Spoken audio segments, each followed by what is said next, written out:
अब सेक्टर 13-17 में भी पंजाब नेशनल बैंक के साथ पीसीसी एकेडमी अंग्रेजी बोलना सीखा।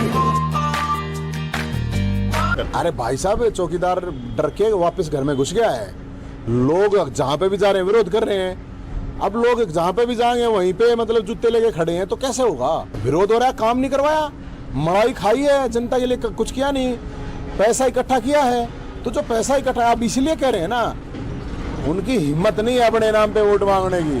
वो तो हार चुके हैं भाई साहब, चौकीदार हार चुका है फरीदाबाद का। अब बड़े चौकीदार को सामने लेके आया है, बड़े चौकीदार को भी हराएंगे। तो बड़ा चौकीदार वही तो है, बड़े चौकीदार को भी हराएंगे। फरीदाबाद की जनता हरा चुकी है छोटे चौकीदार को। अब फरीदाबाद की लोकसभा क्षेत्र की जनता बड़े चौकीदार का नंबर लेगी भाई साहब। कांग्रेस बीजेपी की सेटिंग है, दोनों एक ही तो है। और कांग्रेस वाला बीजेपी का ही तो विधायक था। जनता को यह समझना पड़ेगा दोनों बीजेपी के हैं। किसी को भी वोट डालोगे बीजेपी को जाएंगी और बीजेपी का खुट्टा पाड़ेंगे भाई साहब निश्चित रूप से।